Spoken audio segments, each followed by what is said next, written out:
2023 সাল থেকে দীর্ঘ 16 মাস ধরে চলছে ইসরায়েল-হামাস যুদ্ধ। এতে অন্তত 65,000 মানুষ নিহত হয়েছে। হামাসের অতর্কিত হামলা এই যুদ্ধের সূত্রপাত ঘটিয়েছিল। মূলত এর প্রধান কারণ ছিল আল আকসা বিভাজনের শঙ্কা।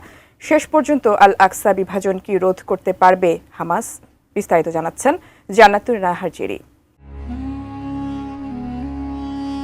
বর্তমানে আল আকসা মূলত কিবলি মসজিদকে বোঝায়, যেটা ধূসর সীসার প্লেট দিয়ে আচ্ছাদিত গম্বুজলা স্থাপনা। আল আকসা মসজিদ নিয়ে সাম্প্রতিক সময়ে ইসরায়েলের কিছু কট্টর ডানপন্থী রাজনীতিবিদ ও ধর্মীয় গোষ্ঠীর বক্তব্য আর কর্মকাণ্ড নতুন করে উত্তেজনা সৃষ্টি করেছে। মিডিয়ায় আল আকসা নামে বেশি প্রসিদ্ধ সোনালী গম্বুজের স্থাপনার নাম কুব্বাতুস সাখরা বা ডোম অব দ্য রক। ইহুদিদের মূল লক্ষ্যস্থল হল এই ডোম অব দ্য রক, যেটিকে তারা টেম্পল মাউন্ট বলে। খ্রিস্টান, ইহুদি ও ইসলাম ধর্মাবলম্বীদের কাছে অত্যন্ত প্রিয় আল আকসা।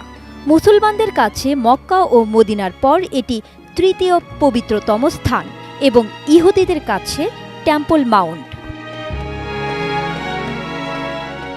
16 মাস আগে শুরু হওয়া ইসরায়েল হামাসের যুদ্ধের মূল কারণ ছিল ইসরায়েলের থার্ড টেম্পল নির্মাণের আশঙ্কায়। হামাসের বরাত দিয়ে এ খবর জানিয়েছে মধ্যপ্রাচ্য ভিত্তিক সংবাদ মাধ্যম middle East Eye.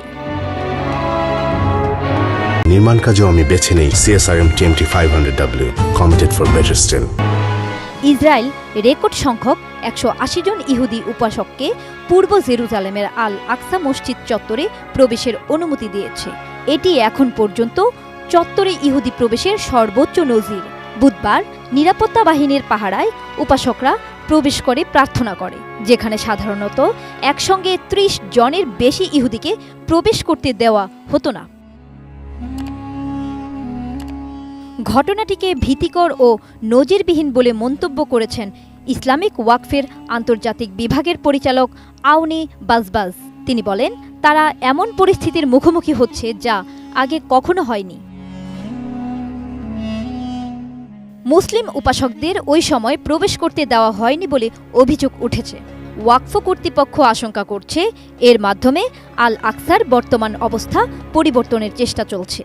Israeli police জানিয়েছে, সার্বিক নিরাপত্তা পরিস্থিতি বিবেচনা নিয়েই টেম্পল মাউন্টে আল আকসা চত্বর প্রবেশের অনুমতি দেওয়া হয়েছে।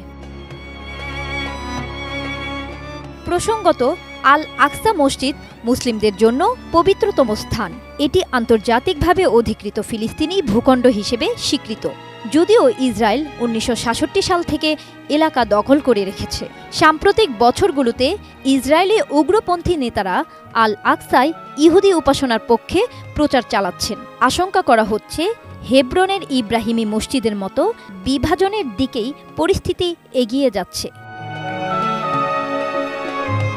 জান্নাতুন Nahar Jerry, desk report, ATN news.